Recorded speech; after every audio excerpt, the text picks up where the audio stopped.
Welcome back to another Giant Slayer TFT Top 5 Meta Compositions video. Our analysts will be going through each of these top builds for the current patch of 10.7. With the Rebels composition falling out of popularity after nerfs to a few key champions, the meta has actually become quite diverse. Keep in mind that this list is not in order of strength as they are all viable in the right circumstances. But before we begin, please don't forget to click the links in our description. Give your support to everyone who helped make this video happen. We host many TFT tournaments with plenty of exciting content to come, so be sure to also follow our Giant Slayer TFT social media pages. All right, let's get back to the video, and to kick it off, we're coming in with the number 5 composition, MECH Infiltrator. MECH Infiltrator is proving to be one of the most consistent and dominant late game compositions of 10.7. It's worth noting that this build is often highly contested, so always be scouting early game to see if anyone is leaning towards this build, as it's much harder to win when others are contesting it. The core champions of this build are Annie, Fizz, and Rumble for the MECH pilots, with Kai'Sa, Shaco, and either Kha'Zix or Echo to fill in the rest of the infiltrators. There's several champions that you can play at level 8, such as Ziggs or Gangplank to give your Super MECH Demolitionist, a second Sorcerer to pair with Annie,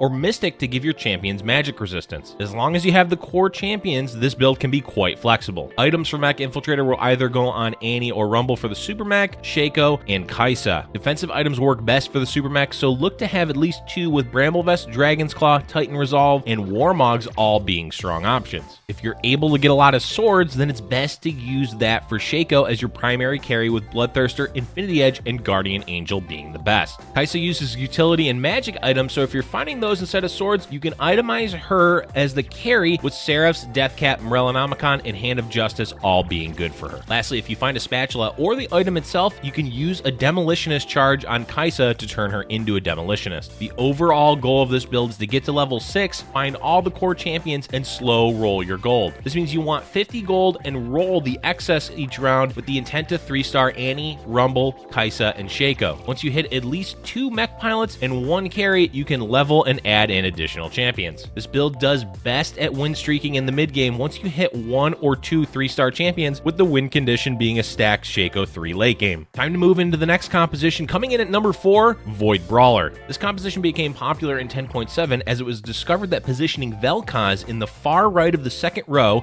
with Blitzcrank in front of him can manipulate his ultimate enough to wreck the enemy team. It's not always consistent though, and it's worth keeping in mind that this build can go 8th as easily as it can go 1st because of Vel'Koz having inconsistencies with his targeting. The core champions are Vel'Koz, Cho'Gath, and Kha'Zix for the Void champions, with Malphite, Vi, and Blitzcrank rounding out the Brawlers. Additional champions to add in at level 8 can be a second Sorcerer and a legendary champion such as Gangplank. A second Cho'Gath 2 or Vel'Koz 2 is also a viable option. Items are quite important in this composition for Vel'Koz, with the top 3 being Seraph's, Quicksilver, and Morellonomicon. Any items after that can be given to Cho'Gath. Overall, this build does best once you've hit Vel'Koz 2 with good items. The win condition is going to be Vel'Koz 3 in the late game, so make sure you scout and see if anyone else is contesting him, as it's not probable to get him to level 3 if others are buying him. Cho'Gath 3 is also a viable late game option. Next up at number 3 is less of a composition, but more playing around a specific champion as the carry, which in this case is the KAYLE carry. KAYLE can be an absolute monster in the mid game when 2-starred, so there's 2 compositions that can be played with her as the focus. The first composition is using 6 Cybernetics with KAYLE and Misfortune at level 8. This will give you 3 Blade Master, 6 Cybernetic, and 2 Valkyrie, with the intent of making KAYLE the primary carry. Keep in mind though that 6 Cybernetics is already a widely popular composition, so it may not always be worth going for this variation of the KAYLE carry. Instead, the second composition is 3 Blade Master, 4 Chrono, and 2 Valkyrie. The core champions are KAYLE, Misfortune, Aurelia, Shen, Wukong, Ezreal, and Thresh. Anything can be added in at level 8, though more frontline is always a worthwhile investment. Whichever style of composition you go for, you will want to itemize KAYLE with Rapid Fire Cannon, Rage Blade, Guardian Angel, and Morellonomicon. Guardian Angel is by far the most important, so pair it with any of the other items listed. Overall, this composition is better the quicker you find KAYLE 2. This can be done as early as level 7, though it may require level 8 if KAYLE is being contested. A tip for the early game is looking to grab Xayah to give her the carry items and play Blade Master to try and win streak with that, as it is a smooth transition into KAYLE later. 3 Cybernetics is another strong early game comp that transitions well into this. The win condition for this build is upgrading your entire team, including the legendaries, to level 2 and playing around keeping KAYLE alive. KAYLE 3 is ideal, though hard to get if it's contested at all. Continuing the theme of building a composition around a carry champion, we have JHIN carry as your number 2 pick.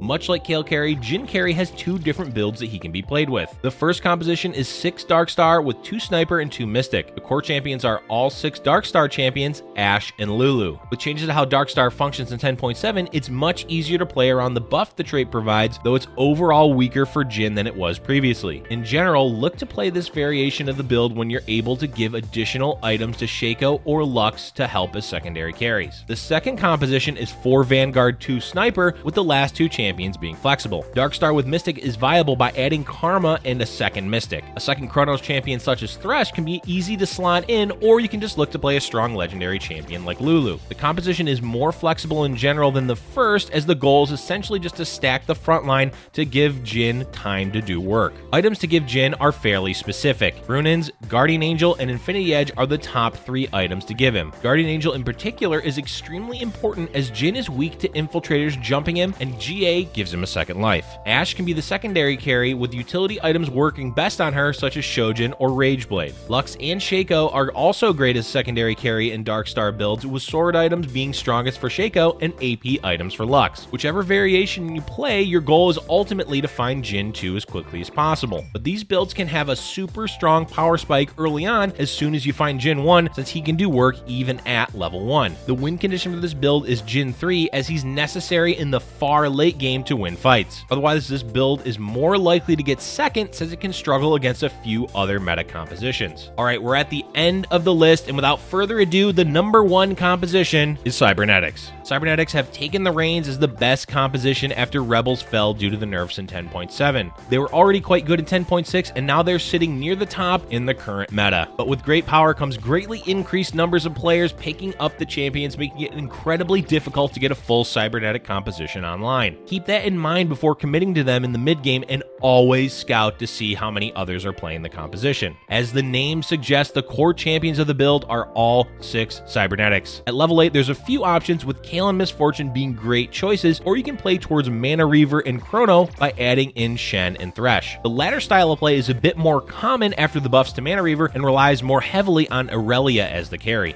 Items for this build are quite flexible, as you want to give at least 1 item to Aurelia, Lucian, Echo, and Vi. Leona and Fiora are fine to give leftover components, but don't worry too much if they don't end up with anything. Generally, Aurelia is the main carry of the composition, so stacking items on her can work the best. Guardian Angel is always a great option, with stacked Infinity Edges being a common way to build her. Deathcap has been shown to be as effective at increasing her damage, so try to build that item if there's a lot of Bramble Vests in the game. Lastly, you can turn Aurelia into an Infiltrator if you find a spatula to give her instant access to the backline. The other items in this build can be very flexible. Red Buff, for example, is great on Lucian, and Echo has a wide variety of items he can use, including Morellonomicon, Red Buff, Static Shiv, Giant Slayer, and any AP items. Thieves' Gloves is also a fantastic choice for Cybernetics, with Vi and Echo being the preferred users of it. Compared to other builds on the list, this composition relies heavily on getting level 8 quickly, so you can find Echo and get the full 6 Cybernetics. It also relies on finding an Aurelia 2, which is easier to get at level 8. Your goal should be to fast 8 sometime around stage 4-3, although a round earlier or later is perfectly fine. One of the best aspects of this composition is how strong your early game can be if you find 3 Cybernetics, especially with a red buff on Lucian. Oftentimes that can be enough to carry you until you're able to get to level 8. The win condition for this build is a stacked Aurelia and Echo 2, with Aurelia 3 being the best way to secure first place. And that's going to be it for our top 5 compositions of 10.7, but we still have a few more builds to talk about in our honorable mentions. To start with, let's talk about a build that could easily have been in the top 5, Brawler Blaster. While this build can be fantastic, it isn't quite as dominant as the other builds in the top 5 and is more or less meant to secure you a top 4 rather than it is to secure a top 2. Because of that, it has fallen this week to our honorable mentions list. Not much is different about this build, so the core champions are still Jinx, Lucian,